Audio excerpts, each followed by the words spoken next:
Welcome to Oyate Today. Oyate in Lakota means people. Oyate Today is sponsored by Security First Bank, your financial partner since 1898. Security First Bank, a relationship you can count on. Member FDIC.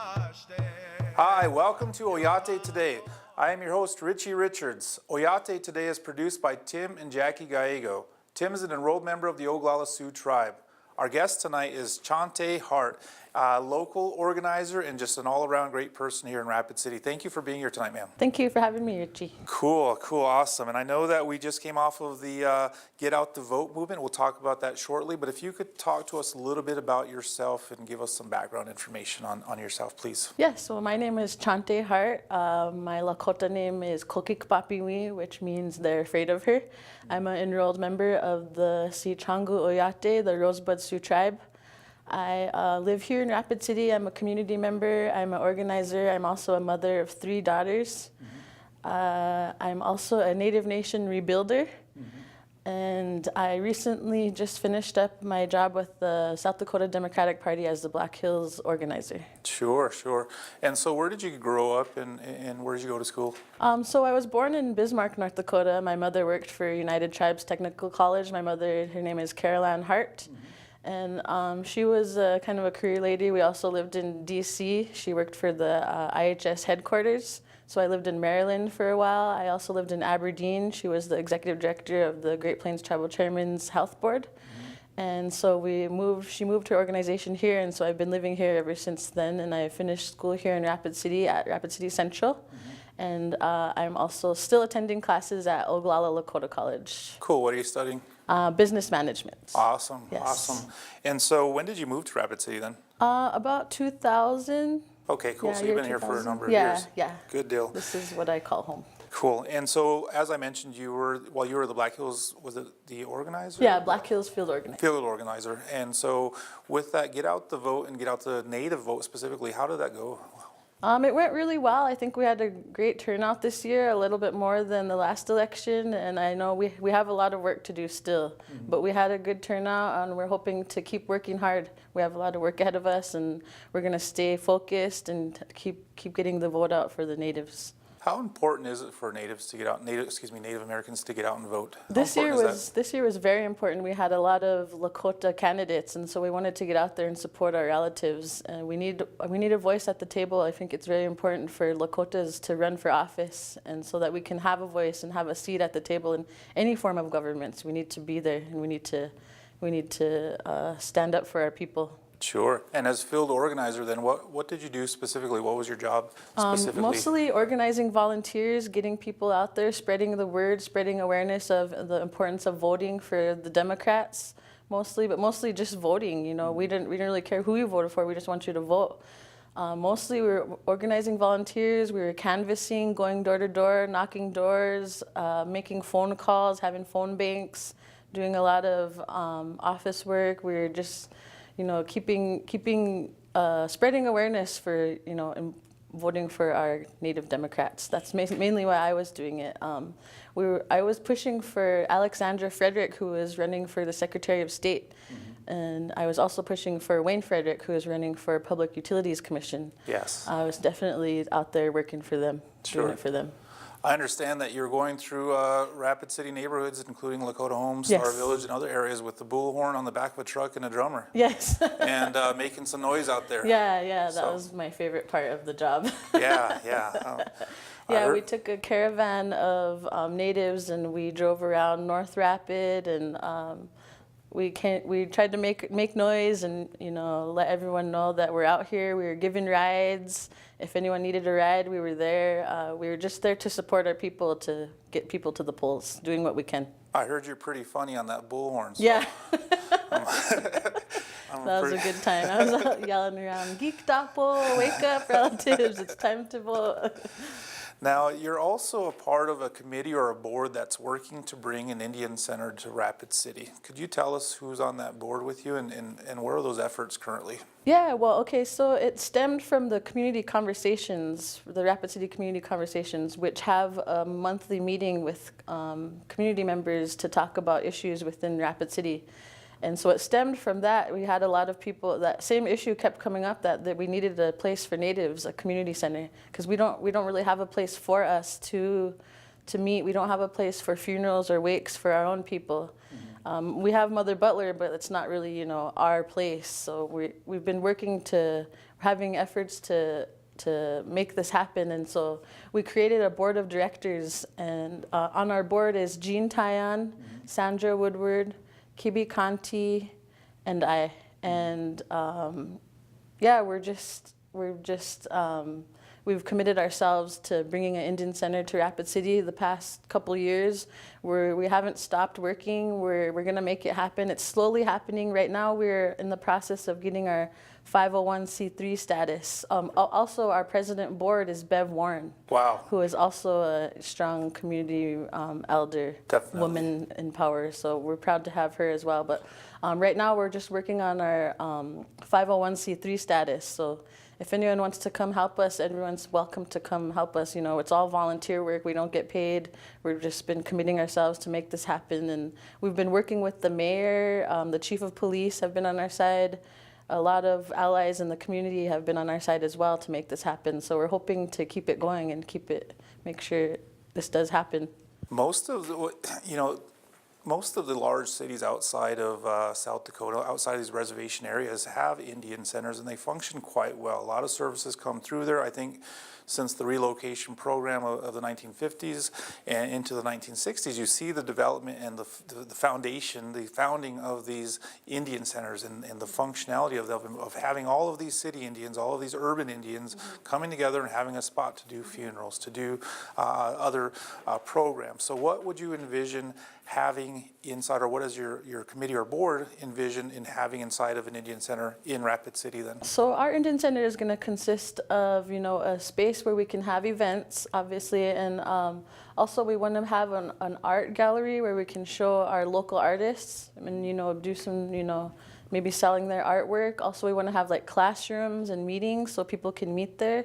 We're hoping to have many offices with many Native organizations that can have their offices there. We want to hopefully have each tribe have a headquarters there also. So, you know, our people can get enrolled there so they don't have to go back to their reses and enroll their children. Make it a little bit easier for us to keep our enrollments going for each tribes, and it's mainly going to act as a hub of resources for Natives, and, you know, we can give some outreach and, you know, send people to the right places where they need to go, and just a place where we can meet and gather. You know, this is our homelands, and this has always been a meeting place for Natives ever since, you know, for many years, 500 years now. And so we want to bring back culture, you know, bring back our way of life, teach our people our traditions, and just keep our culture alive. And, you know, also for non-Natives to come and visit us as well, so they can learn about our culture too. So it would be kind of a meeting center? Yeah, a meeting center, kind of a visitor center, hopefully art gallery, offices, classrooms, and definitely a huge event place to have funerals as well for our people. That would be something to be able to enroll your kids here, Yeah. enroll them on the reservation where they're from here in town. That'd be Yeah, something. that's a huge goal that we're trying to make happen, and hopefully it will, you know. Maybe someday get a tribal ID there. Yeah, That'd be something. that would be the end goal. That would be. And so as far as the support for the Indian Center here, I mean, you mentioned the mayor, you mentioned the chief of police. What type of support do they kind of bring to the table then, other than kind of just being present at the meetings? I mean, is there some real, like, promises being made, or some ideas of? Not too much promises have been made. Cool, okay. But they do have our support, and we have their support as well. So, I mean, we're just making the relationship to keep it going so we can work together. I mean, we can't make this happen without the community on our side. So, True. So, I mean, we're still at the early points, and, you know, making our way as to which way we're in our strategic planning. So we're still strategizing as how we're gonna, you know, take this huge thing on, and so it's still a huge work. Yeah, we still have a lot of work ahead of us. It's kind of been in the talks from other members of the community for many years, Yeah. but now it's really at that point of realization and becoming a reality here in town. So Yeah, there's been so many attempts to actually have one made, and no one has successfully made one yet. And so we don't want to be another, unsuccessful attempt. We want to actually make this happen. This is a dream of many natives in Rapid City, and we want to make it come true. Good job. Good job. Thanks, Cante.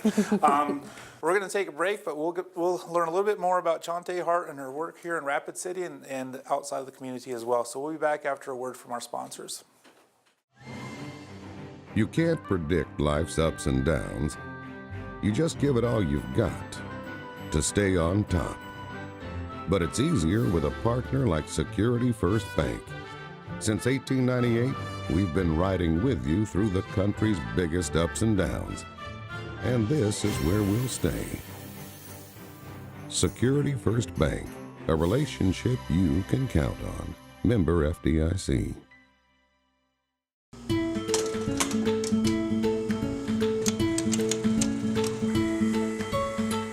It's really busy in the coffee house, not just in the morning, but all day long. And it's really important that we serve our customers hot coffee that's ready for them when they're ready for it. We get that, Michelle. And our team at Black Hills Energy will make sure you have the electricity you need to keep that Java nice and hot. Speaking of hot Java, how about a cup for the road? Black Hills Energy. Life sponsored by Energy.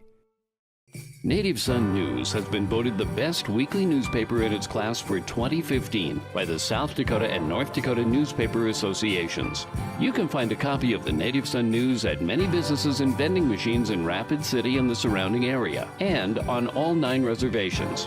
We publish every Wednesday, so advertisers and subscribers can reach our diverse readership by calling 605-721-1266. The Native Sun News covers the other side of the story.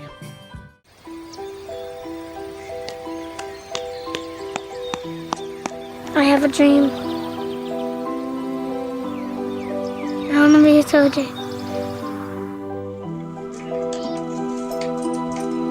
I have a dream.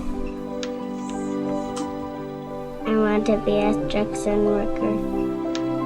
You can help kids' dreams come true by donating to Rural America Initiative's Building Fund.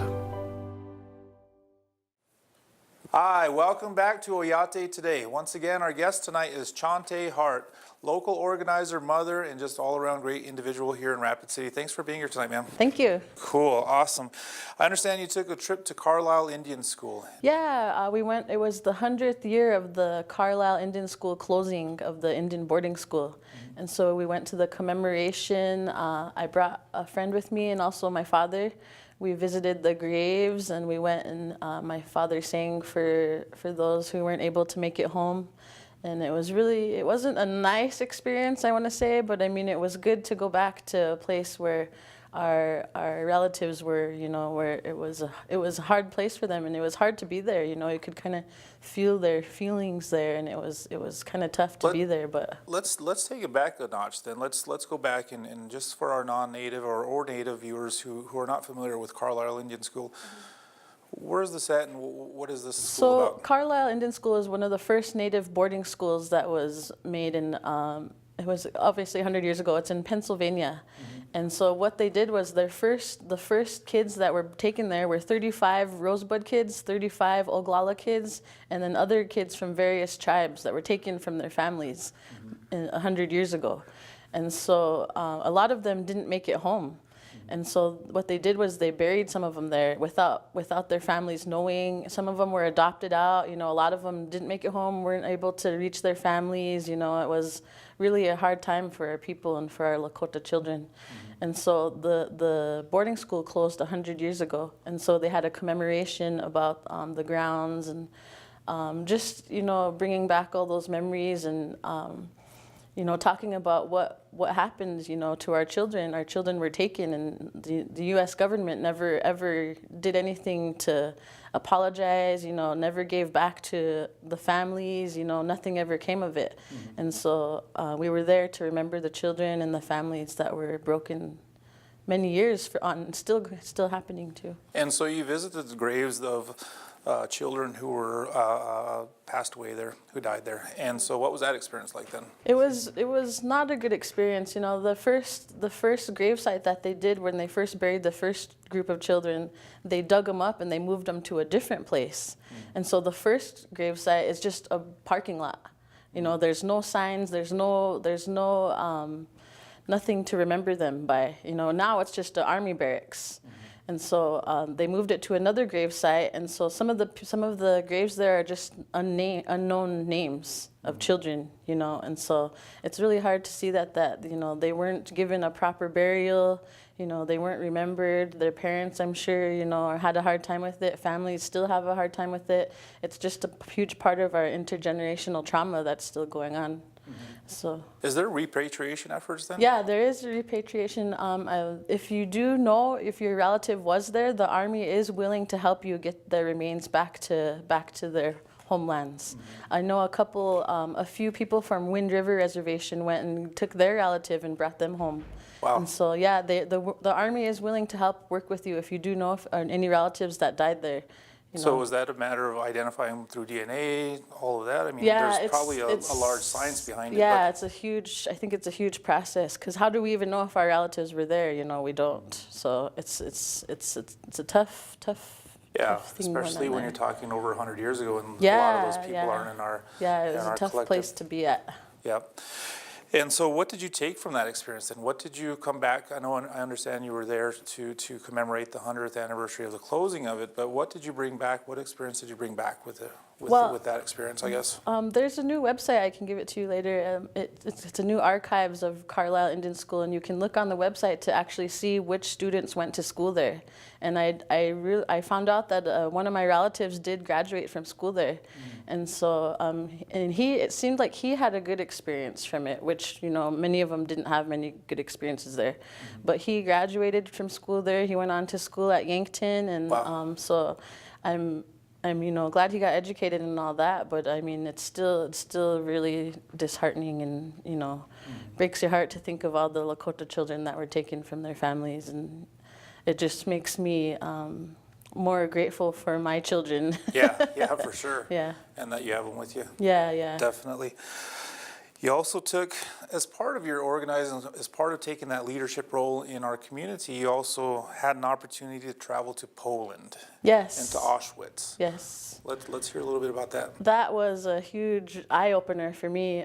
It was with the Zen peacemakers, and what they do is they go around to places where genocide happened, and they bear witness to the ongoing genocides that are probably still going on, so they can, you know, change it so it doesn't happen again.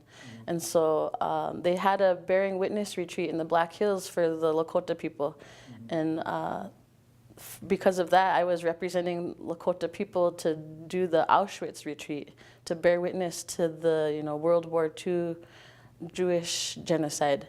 And so they flew us to Auschwitz.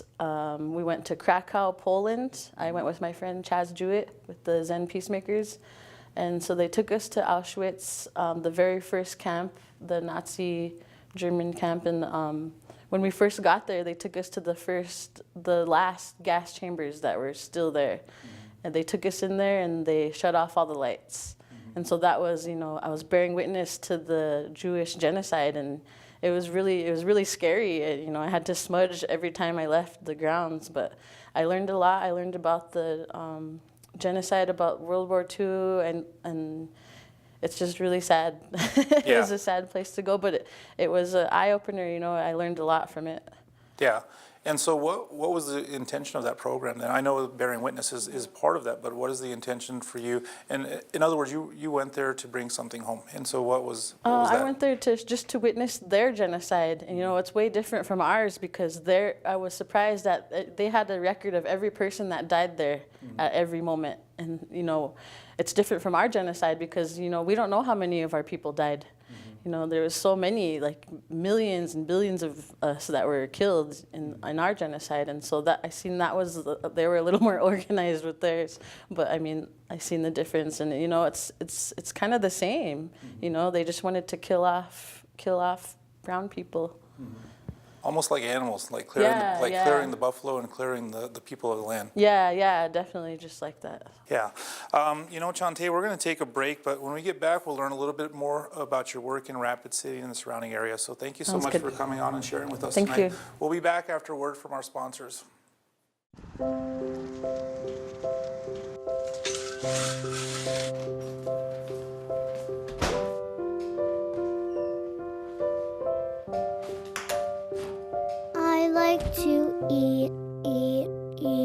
Apples and bananas. I want to eat, eat, eat. Apples and bananas. I need to eat, eat, eat. Apples and bananas. Why can't I eat, eat, eat? Apples and bananas.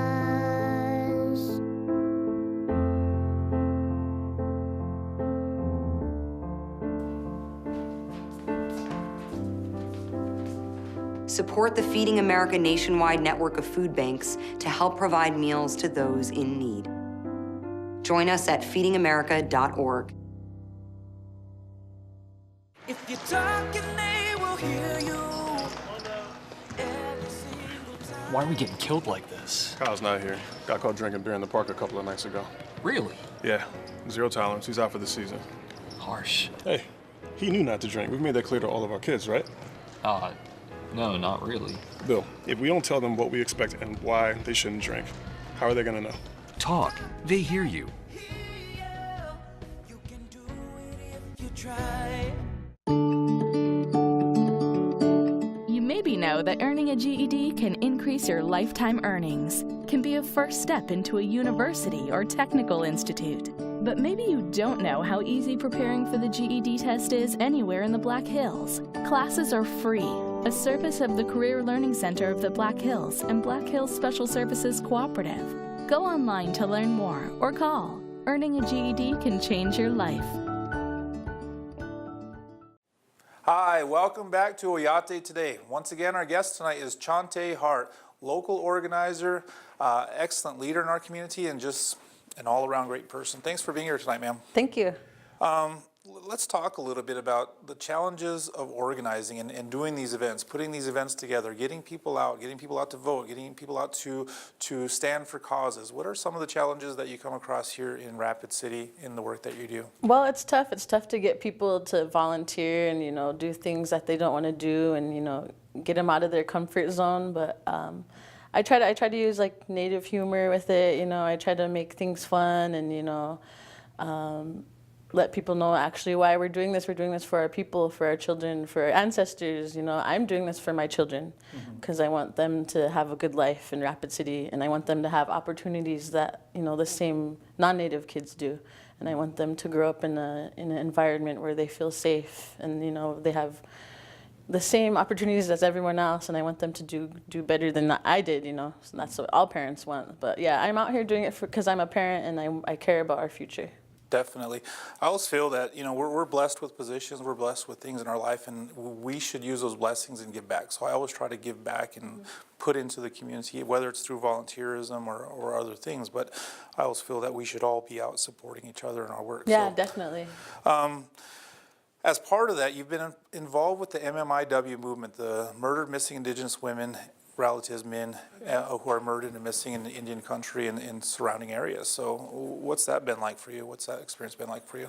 I've just been trying to help out, and try to be a voice for those that don't have a voice, and for Native women, because, my children are going to grow up to be Native women, and I'm a Native woman, so, I'm just standing up for the women who are out there who are missing, who don't have, the same justice as non-Native women, because I feel like when Native women go missing, they get kind of pushed aside. And one for sure I know of, her name is Mariah Highhawk. And she was murdered right here in the streets of Rapid City, and there was no justice for her.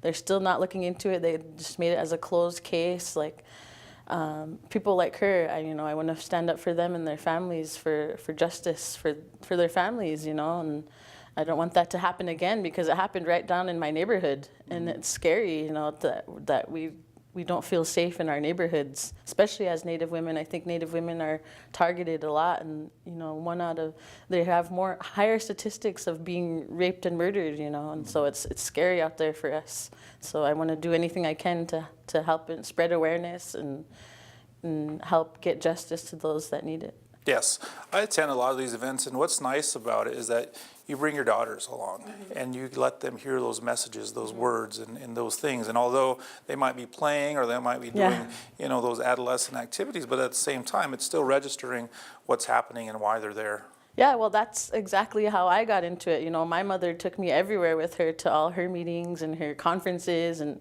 you know, anywhere. And so that's how I learned, you know. And so I'm just following in the footsteps of my mother, and I hope they follow my footsteps as well. Sure, definitely. You're also involved with the Native Governance Center. What is this exactly? Yes, so the Native Governance Center is, I'm in the 9th cohort.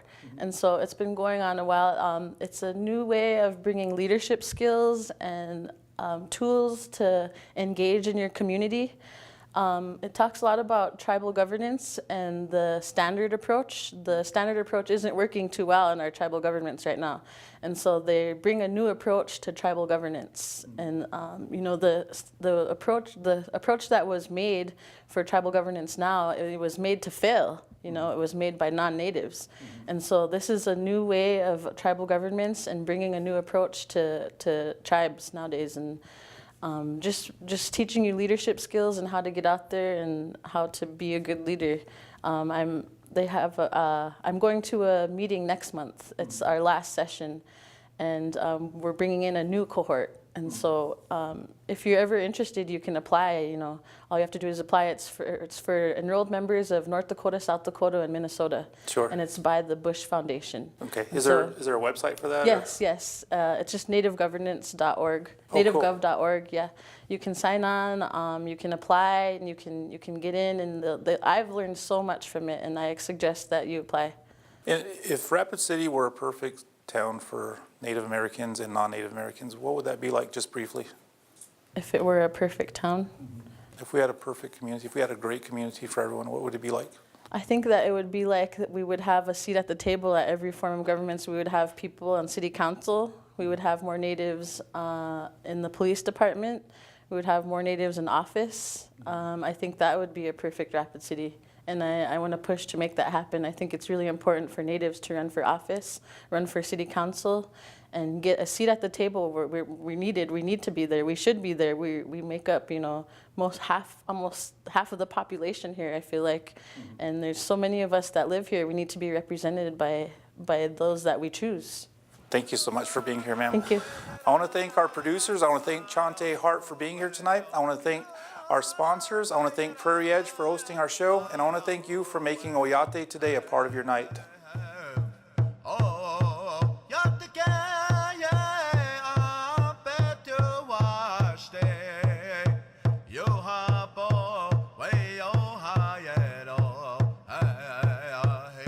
You've been watching Oyate Today, brought to you by Security First Bank.